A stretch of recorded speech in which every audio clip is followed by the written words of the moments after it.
Warning, the following ZipRecruiter radio spot you are about to hear is going to be filled with F-words. When you're hiring, we at ZipRecruiter know you can feel frustrated, forlorn even, like your efforts are futile, and you can spend a fortune trying to find fabulous people, only to get flooded with candidates who are just fine. Fortunately, ZipRecruiter figured out how to fix all that. And right now, you can try ZipRecruiter for free at ZipRecruiter.com/zip.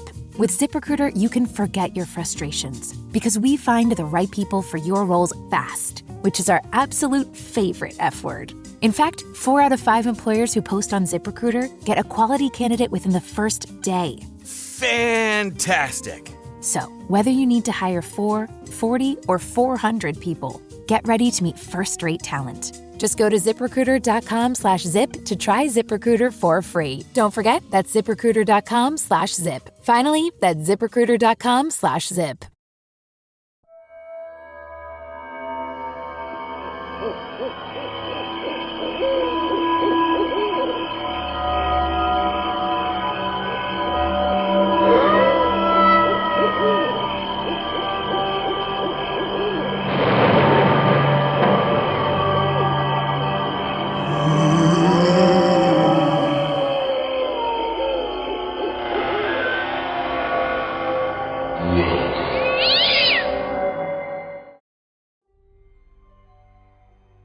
Hello and welcome to another episode of the Halloween Podcast. I am your host, Lyle Perez.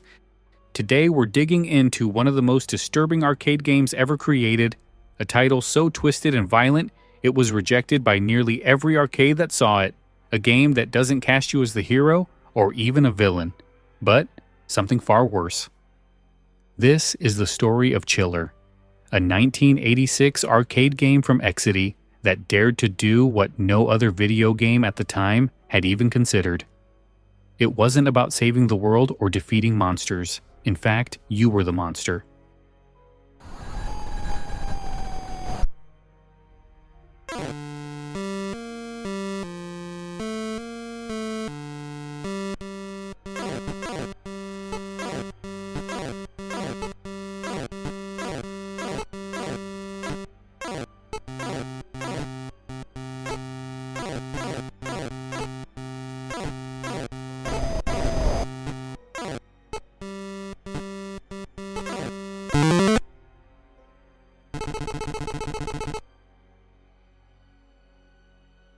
While other horror-themed games of the time, like Ghosts and Goblins or Castlevania, wrapped their scares in fantasy, Chiller went in the opposite direction. It didn't give you a sword or magic powers. It gave you a torture chamber and victims, and then it let you go wild. With a light gun in hand, players weren't shooting at zombies or vampires.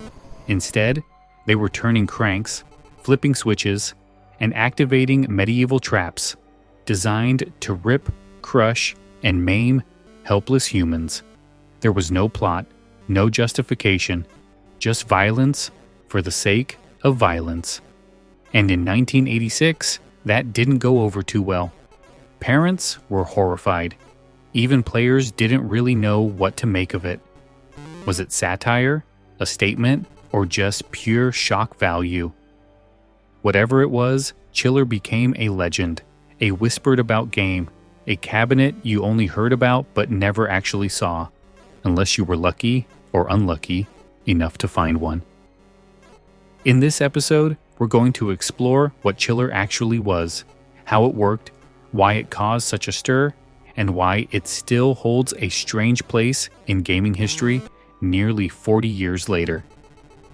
Let's start with what made Chiller so different: its gameplay.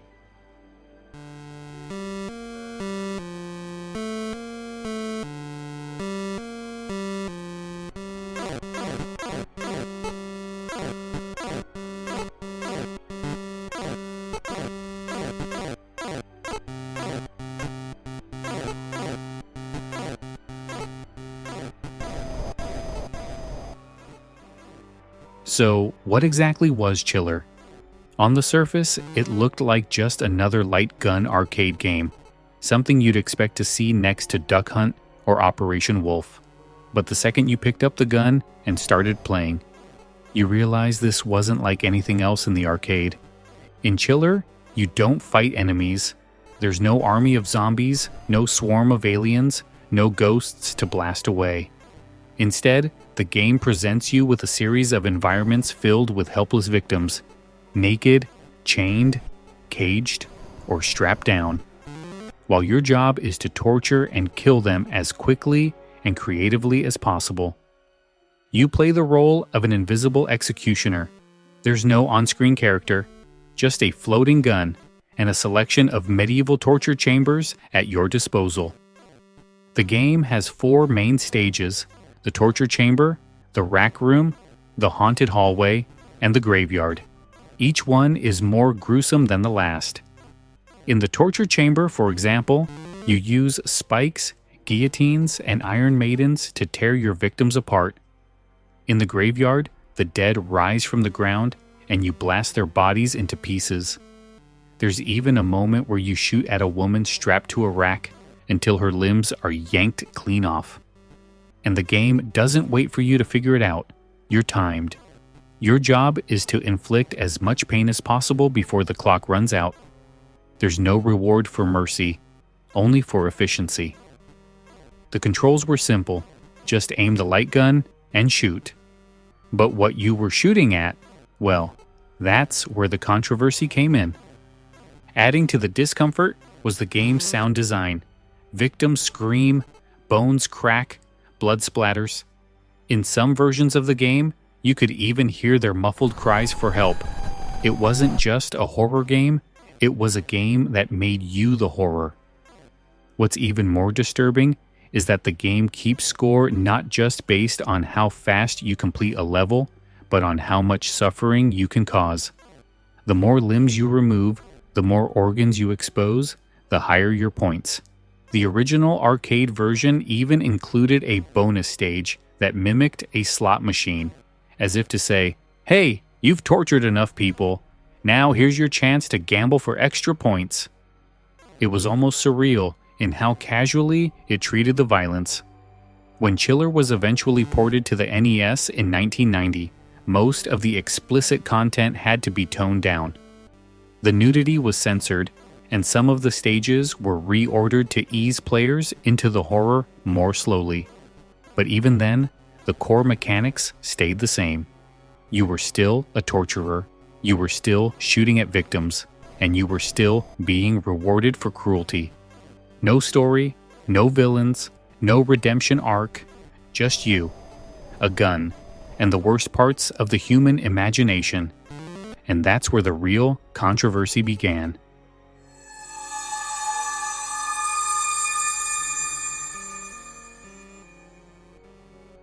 Chiller might have stayed in the shadows as just another weird arcade title if not for the immediate backlash it received.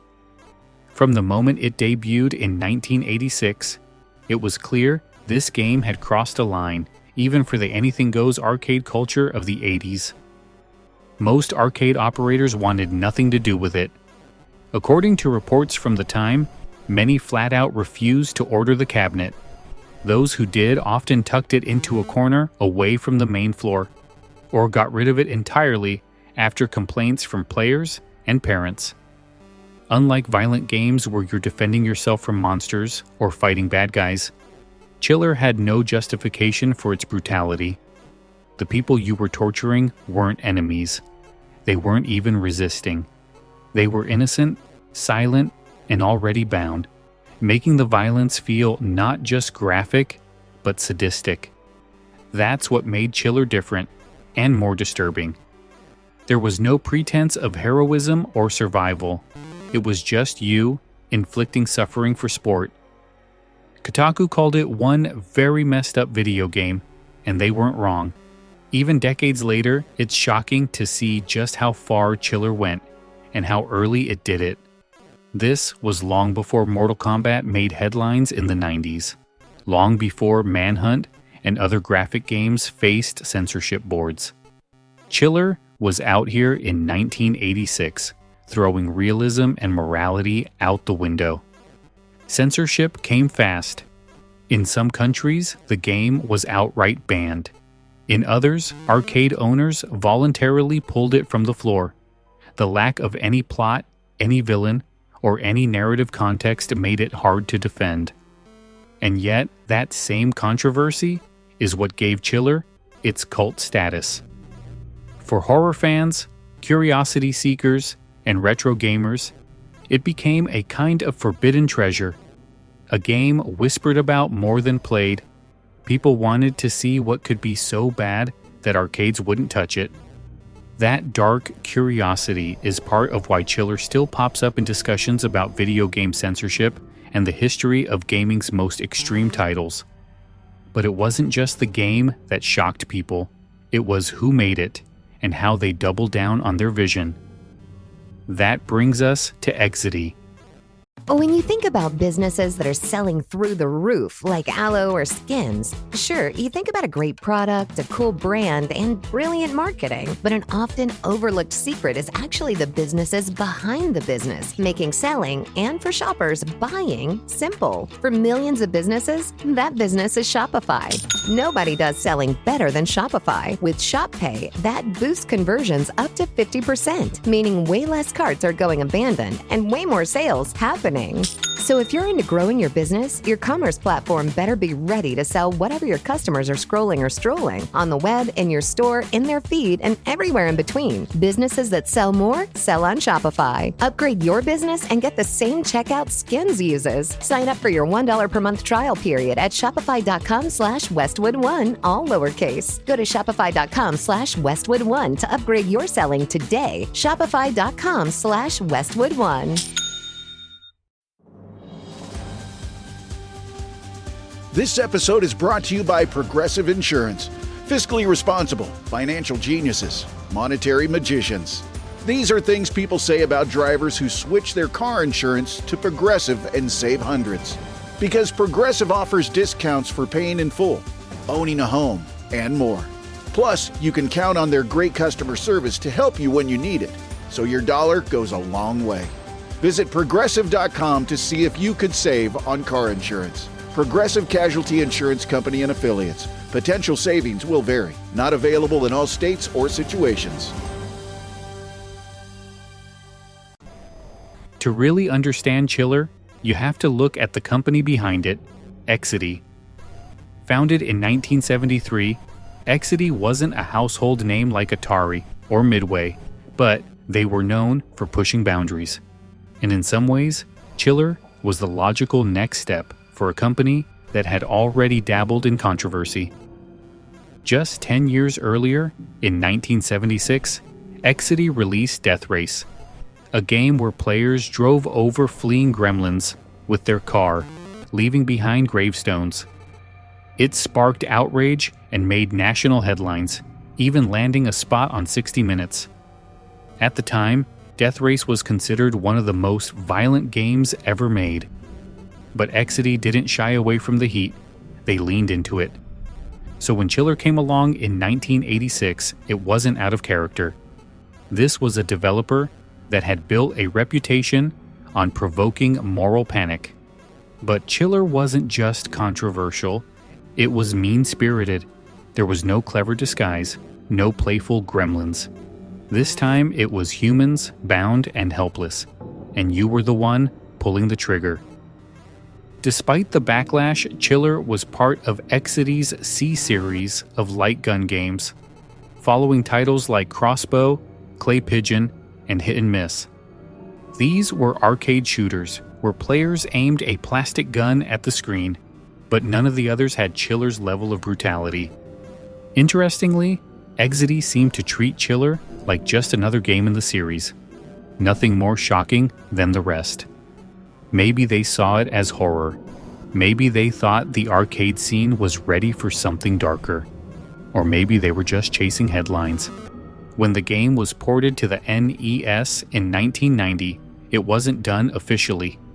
The port was created by a company called American Game Cartridges, and it was completely unlicensed. Nintendo had a strict seal of quality program at the time, and Chiller would have never passed. So the game was released in gray market fashion, often sold through mail order or independent stores. That version removed most of the nudity and some of the gore, but the torture remained. The developers added new elements like a monster meter, which rewarded players for shooting hidden targets. They also reorganized the stages to start with the less offensive content, easing players into the game's real horror. But even with these changes, Chiller was still Chiller, a game that made you feel complicit in its violence. Whether Exidy meant it to be satirical, experimental, or just plain shocking, one thing is certain. They created something no one forgot. And in doing so, they secured Chiller a strange but permanent place in video game history.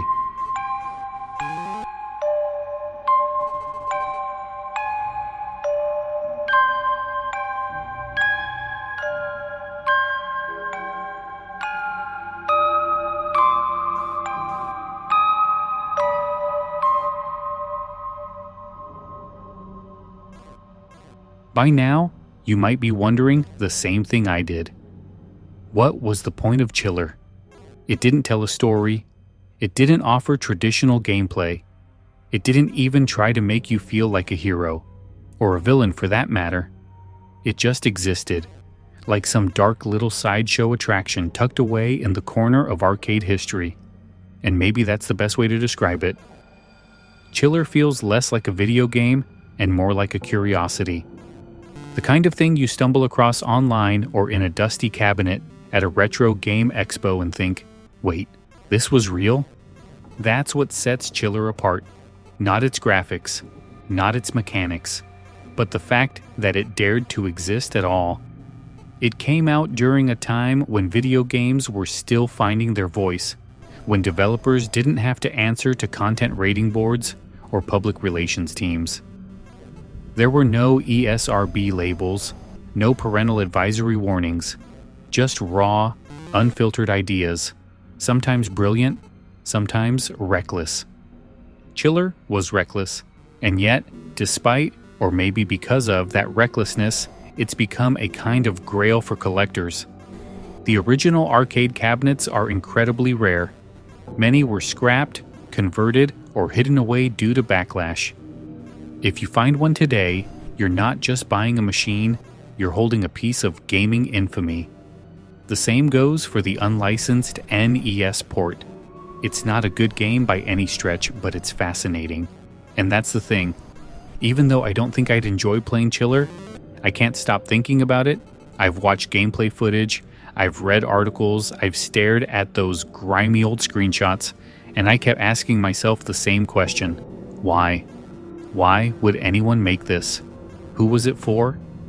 What kind of person walks up to a game like this and thinks, yeah, this looks fun? And yet, if I ever came across a cabinet for sale, I'd probably buy it. Not because I'd play it, maybe not even because I want it, but because there's something about it that pulls you in. Something bizarre, something unsettling, maybe even something a little too honest. Because deep down, I think there's a twisted side in all of us. A part that's fascinated by the macabre, even if we're too polite to admit it. Chiller didn't hide that part. It put it right there on the screen. It didn't ask for your approval. It just dared you to look away. And maybe that's why we're still talking about it. Not because it was a great game, but because it's one we'll never forget. That is going to do it for this episode on the bizarre video game Chiller. If you have any questions, comments, or want to suggest a topic for a future show, send me an email, thehalloweenpodcast@gmail.com. If you'd like to support the show, you can do it a few different ways. Head on over to our website, thehalloweenpodcast.com, and pick up some podcast merch. You can also leave us a 5-star review on Apple Podcasts, Spotify, or wherever you get your podcasts from. Don't forget to like our Facebook page at facebook.com/thehalloweenpodcast. Another way you can support the show is by sharing our episodes on your social media accounts. Tell all your friends that this is a show they should be listening to. Thanks again for listening. You guys have a good night.